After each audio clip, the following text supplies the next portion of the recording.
Hi everyone, welcome to the Publishing Performance Show. I'm here with Rami Jandali, who is a children's author and illustrator. So welcome to the show, Rami. Thank you, Teddy. Thank you for having me. Excited to be here. Thank you. So why don't you tell us a little bit about your backgrounds and what led you to becoming an author in the first place?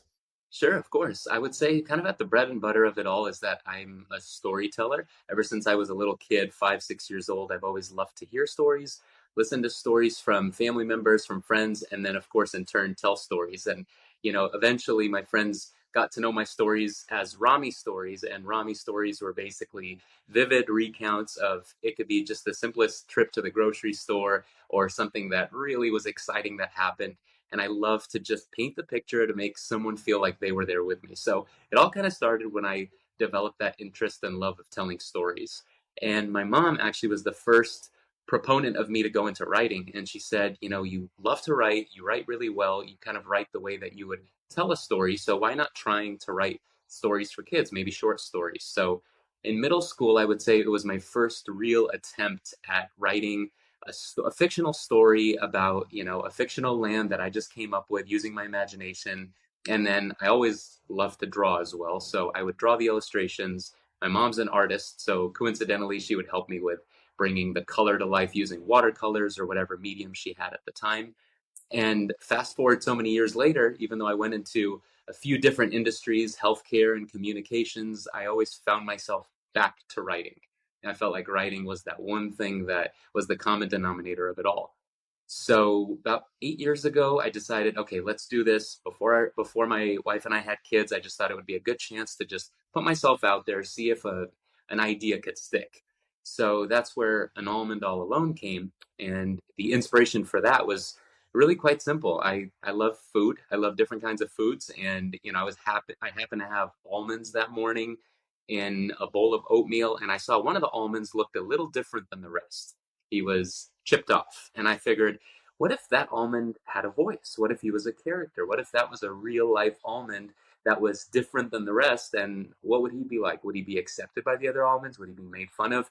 And so that's kind of where my imagination ran wild, and I thought that would be cool if he was in a land called Nutopia with all these nuts, all of them looking different. You know how many nuts there are out there, literally and figuratively. And, you just have so many different looks to them, tastes to them, functions, sizes. So I figured this unique almond could be a really cool protagonist. And really, that's how it all started. And put the words down to paper. It had a nice rhythmic feel to it. And I thought, oh, this could be maybe a series or maybe just something that can turn into something. But I really think at the end of it, my favorite part is that there was a theme to it. And the theme was that I was able to spread messages of joy and kindness and acceptance through these simple words that I think really could appeal to just about any age range.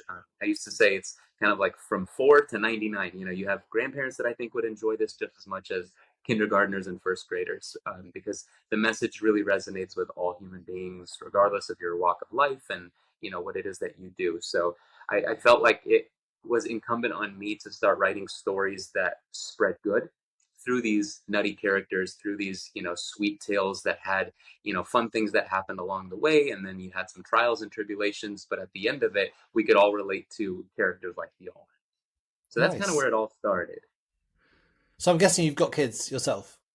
I do, yes. I have two little ones. I'm blessed to have two boys, a almost 6-year-old and a 2.5-year-old. Oh, nice. I've got two girls, so Ah, very um, nice. yeah. But the reason I asked was because most people I speak to who have written children's books, it's usually like that's where their inspirations come from, like having their kids there. So obviously you got your inspiration to write about these almonds. Was it your kids that gave you the inspiration to write the book in the first place as a kid's book, do you think? Funny enough, my firstborn wasn't even born at the time. I think it was about a year and a half before he was born. So it was before Oh, my right. wife and I even went down the route of, let's go down this journey and let's start, building our family and whatnot. We were still about a year and a half away. So I was thinking that that's something in our near future, but really I've always felt like a kid at heart. So in a way, I didn't need a kid to feel like a kid, if that makes sense. I kind of felt Yeah. like that inner child was speaking through, a 35-year-old at the time. And, I was just using these words to channel what it is that I felt could come to life. And that's something that I've always felt was important, is that all of us, regardless of our age, regardless of our background, we all have an inner child inside of us. We were all children at one point, and if you use that youthful energy, you can really speak to children the way that we were spoken to when we were kids ourselves. Yeah, that's really interesting. I'm surprised. Yeah, you're the first person I've heard that's just gone off and written a children's book without having the kids there in the first place. What was the writing process like? Because I'm guessing, so you didn't have kids, so I'm guessing you hadn't even read too many kids' books, maybe. So how did you research things like how long to make the book, what to include, what not to include, that sort of thing? Sure. I reflected on my background of children's books as a kid when I would read, Yep. things like The Giving Tree and, Dr. Seuss books, and all of them just seemed to have their unique style. There was no particular template that I felt like, okay, I need to follow this process and it needs to go like this. Dr. Seuss, you have your silly rhymes and you have your words that, give tongue twisters, and then you have The Giving Tree and different other stories that have beautiful messages at the end of them. I just thought that I needed to put a story that spoke to how I tell stories. And that's why I call my brand Rami Stories, because they're stories told by me, just like Teddy's stories could be stories told by you, and anyone else can really brand their own stories. So I felt like it was important that I told my stories the way that I would orate a story, the way that I would share a story with a child, with a nephew, with a niece, at the time before I had kids. And then once our firstborn did come around, it became so much more clear that this is something I was meant to do. I was meant to Yeah. create children's stories because I felt connected to children. It's kind of that Peter Pan complex where I just felt like I always had, the childlike quality of being able to connect with kids. And, to this day, I connect with kids I'm a coach. So I coach my almost 6 year old in a few different sports. And so, I feel like it's so amazing and inspiring, not only to them, but to myself, to be able to learn from kids. Kids really provide you valuable lessons: resilience, patience, honesty, and then you instill those work ethic and different qualities, and it's kind of a reciprocal relationship. So being able to connect with kids is probably one of the bigger joys that I found as a children's book author. But to get back to your question about the process, I feel like my process might be different than a few other people's. I generally don't brainstorm so much. I don't outline as much as I look into that piece of paper or the computer screen and I say, okay, who's my character and what do I want it to be about? And I just start writing. I know it sounds kind of simplistic, but I really just start writing, and that's my rough draft. It's pouring out those ideas straight onto paper or screen and then tidying them up and tweaking them. And then I realized, you know what? I do like to tell stories in rhymes in that rhythmic pattern. I feel like it connects with children. It engages them a little bit more because they look for those words that happen to bounce back and forth. And my process really is character driven. I've always liked doing voices and impressions, and a voice to me has always been a big part of my upbringing. My brother and I would always try and do different accents and impersonations, and we would model after certain characters on TV or video games. So I feel like I breathe life into my characters that I write about in that same way. So I think, what does the almond sound like? What does the walnut who helps the almond along the way sound like? All of these little things help lend characteristics to the characters that help tell the story. So I think through my characters I can tell a better story once I know who my characters are. Are there any villains? Are there protagonists? Are there helpers along the way, those kind of supporting actors or actresses, so to speak? And then the theme kind of comes in. And I've always felt driven by joy, acceptance, and kindness. I feel like there's so many things going on around the world that could be solved if we just take a look at each other and say, hey, we may look different, we may talk differently, but we're all human beings at the end of the day. It's not, we're not comparing ourselves to a different species. We're really all united by that human heart, that humanity. So spreading kindness through these words, I hope, is what kids can really take out of my stories while being entertained at the same time. Yeah, of course. So do they all have a particular, does each book you've written have a particular theme or a particular message behind what you're trying to tell the child? Yeah, so far my first two books do speak to a very similar theme.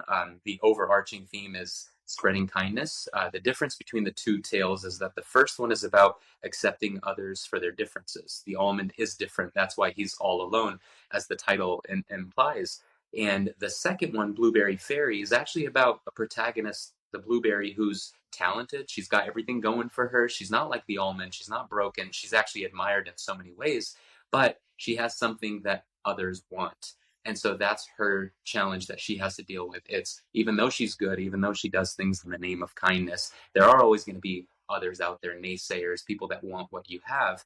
And to try and, I know this might sound a little intense, but kill them with kindness is kind of what I always feel like my philosophy is. And so her philosophy in the story is to kill with kindness. It's to say, if you're met with adversity, you overcome that not by necessarily putting the other person down, but also by spreading kindness instead and making them feel like maybe they didn't realize that they could have taken that route. So both stories speak to kindness. The second one just shows you that you could be on top of the world, but you're going to have someone try and bring you down.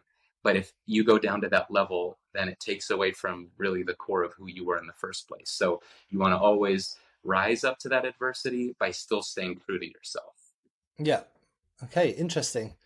I like that you've got a different theme for each one. When you were writing the book, did you do any research into things like keywords or anything to try and understand what the target market would be? Yeah, I actually went back to all the books. So speaking of my firstborn, I went back to his library and I started reading a lot of the books that we had read together in a different way than we would read it when it was bedtime. I would read it a little bit more analytically and understand kind of what the undertones were. So rather than just looking at keywords, I was looking at how themes were placed throughout many of the successful children's books over the years. Outside of just Dr. Seuss, you have so many different books that even these days in the last 10 to 20 years have been wildly popular. There's one called The Little Blue Truck, and I really like that one. It's so simple and it really speaks to all of the different animals that help this blue truck that happens to live a farm life, get to where it is that he wants to get to. And it's a really, really cute series, whether it's school time or springtime or Halloween, it just speaks to different occasions. And, that book really struck me as a simple way to get that message across of you can always be a helping hand. And that's what the little blue truck is. He finds himself in situations to always help out. He's little, he's kind of a old rusty truck.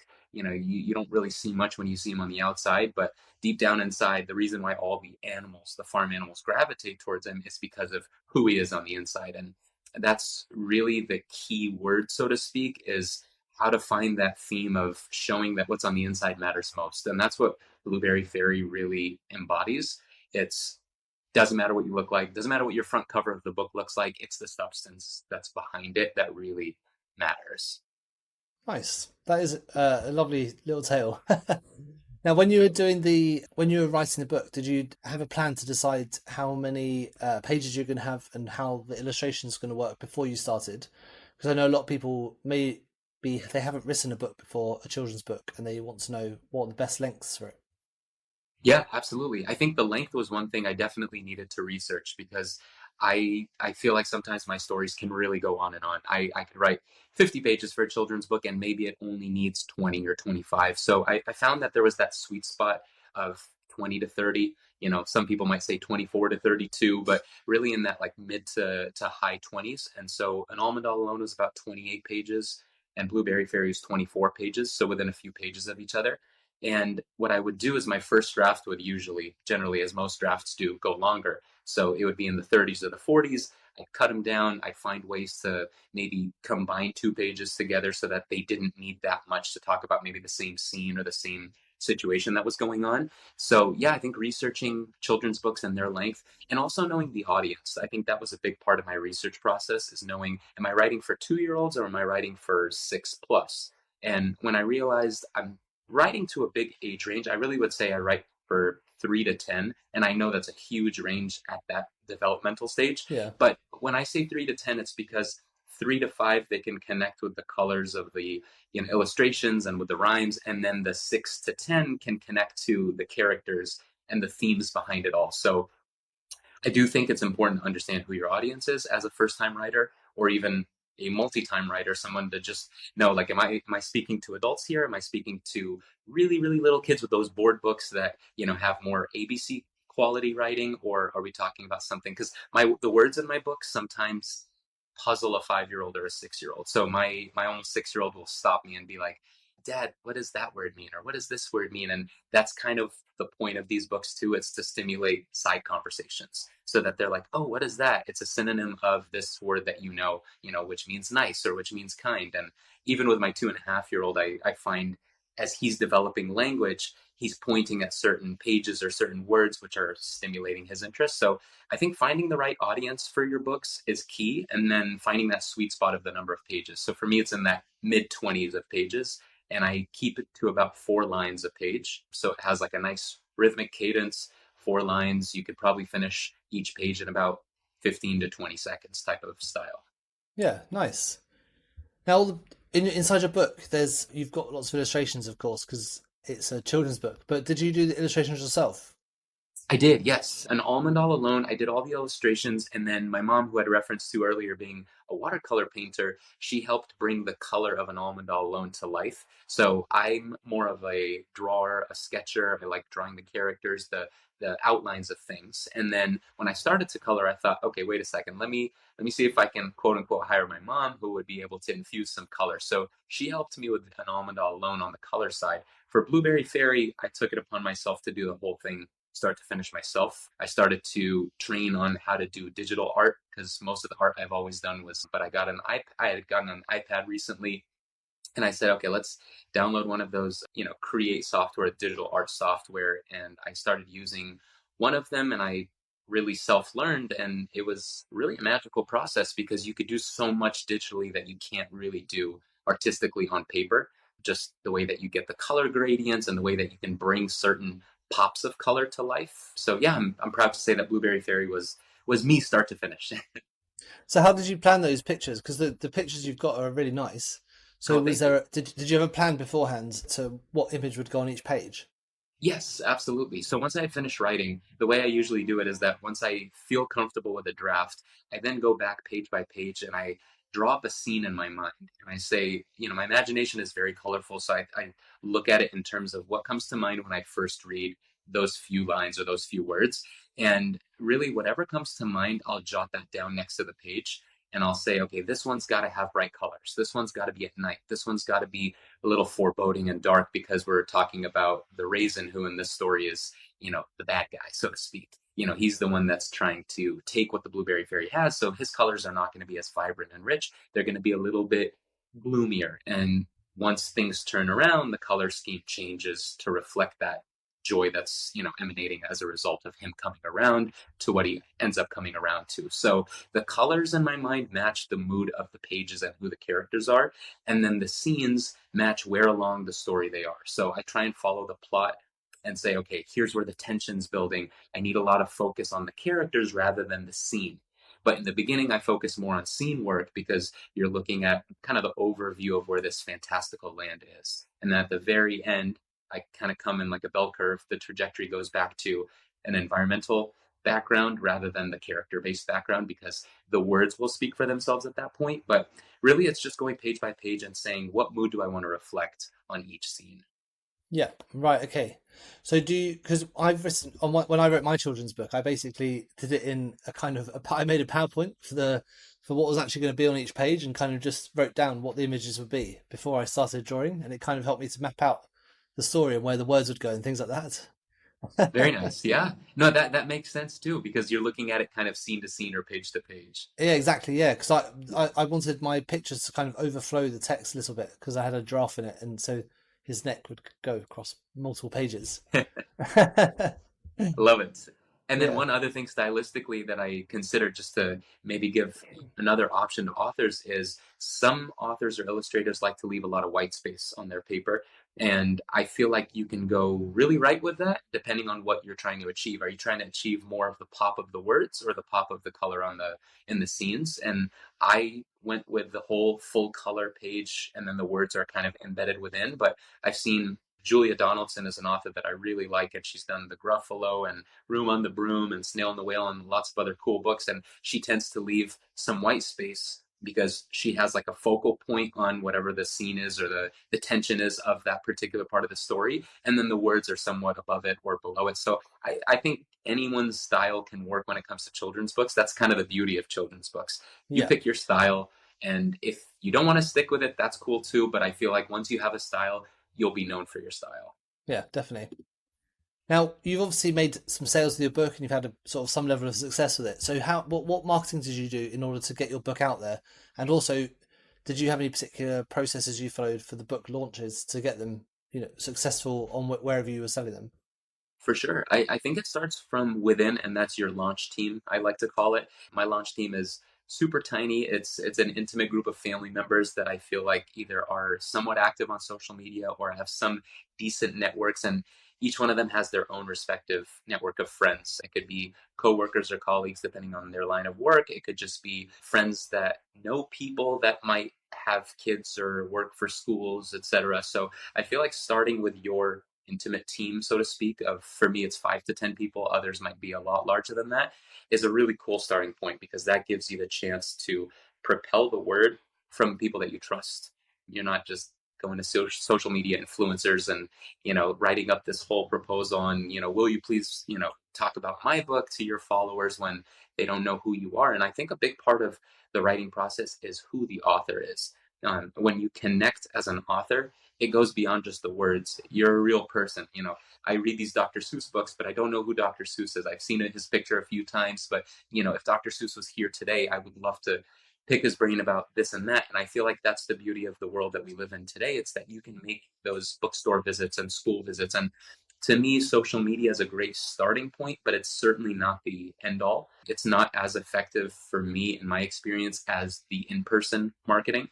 And the in person marketing is really putting yourself out there as a brand, as a person, humanizing yourself. And the most successful I would say that I've been is when I get to connect with parents and kids. It doesn't have to be in a school format. It could be. I love doing readings to kids and connecting with them because they have lots of questions, and their questions are intriguing, and they want to know about, like, how do you become an author, and what is it like writing for a living, and how much time do you spend, and how do you get your ideas, and all of that. And it's really cool to try and maybe find a little bit of a spark in each of them to remind them that they're all writers. But for me, I would say most of my success has been word of mouth, in person, connecting with people, through sport teams that I coach, through schools that we've been a part of through our kids or my alma maters, and just networking from there. So it's quite a manual process for you. You haven't tried to do much online marketing. It's been mostly trying to get word of mouth and try and get that out there. Correct. I have used Amazon ads. I have used, social media campaigns. I actually, on the side, do communications and marketing for a healthcare organization. So I do have a lot of the tools and strategies on how to make a digital marketing campaign. And I do feel like that can be very, very effective. But because of the line of work that I'm in, I think the in-person is such an important way to Yeah, bolster that. It's to make you known as you're Rami the author, not oh, you have these stories that come out once every, couple of years, so to speak. So it's like, yeah, oh, I like who he is as a person, therefore I want to know what his next book is. So that's what I'm trying to achieve with my marketing process. It's kind of the boots on the ground, and yeah. then letting the social media and the ads and everything kind of go from there. Nice. So one thing that I think is quite difficult with children's books is mentioned just then you did some Amazon advertising. Like finding those keywords can be a bit difficult because obviously people don't necessarily search for Almond's children's book. It's what's that keyword might not be there. So what was your approach for finding keywords? Keywords to me resonated when they linked to your theme because I felt like when you searched for books about kindness or books about, you name it, acceptance, for example, you started to find a litany of books that had very, very analogous themes. And those themes made so many different styles come together. Again, books from the 60s to books from only a few years ago, all kind of amalgamated in one reservoir of books about kindness. And that to me was better than nutty tales or almonds or blueberries because really people are not going to think of those topics until they see your book. But they're Yeah, going to think about, oh, I want a positive book for my child, or I want to teach them a lesson about being strong. And there's a big anti-bullying message within an Almond All Alone, and talking about how making fun of others is not right, and teaching kids kind of like it's never too young to know that you need to treat others with kindness and respect. And if you see someone that's down, you help lift them up, and all of those things. So those are the keyword. That's where the keywords generated from. It's what do my books sum up to when you really boil it down to like what is your book about? And if you can put a phrase to it or a sentence to it, and then dissecting those words. It's about kindness. It's about resilience. It's about anti-bullying.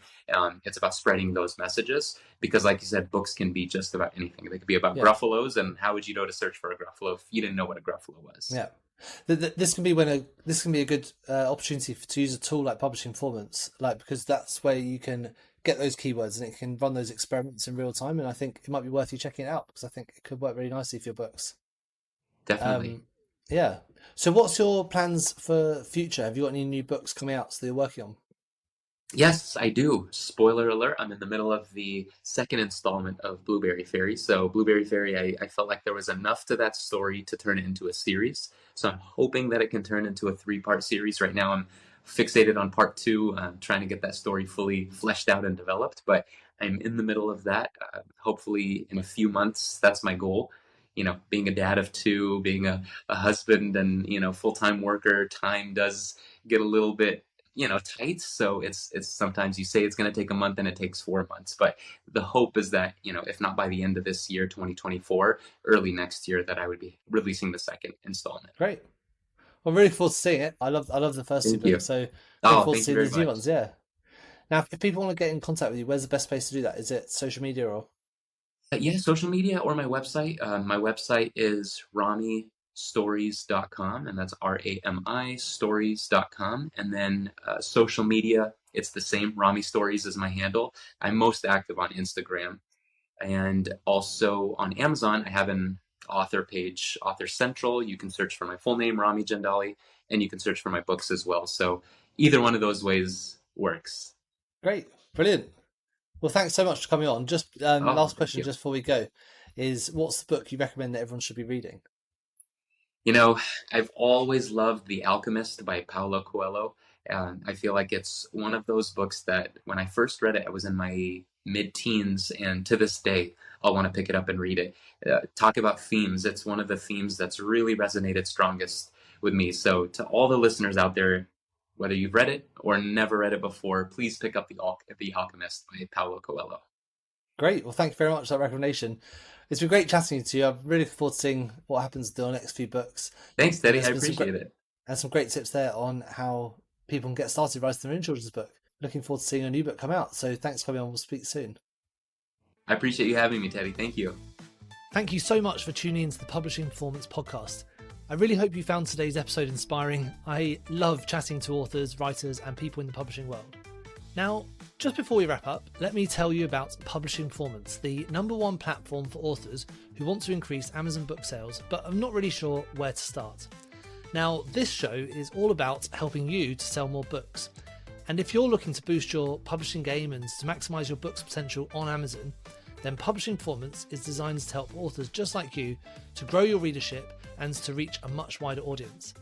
Now, I know that Amazon ads can be slightly complicated, which is why Publishing Performance is like having a personalized ad account manager to create your ad campaigns, to choose your best keywords, and to make adjustments in real time. Now, if you're investing in ads, you really want to make sure that your investment is being used effectively, and Publishing Performance does just that. It aims to make your budget go further, improve your organic rank, and target keywords more effectively. Just go to publishingperformance.com to get started with Amazon ads for just $1.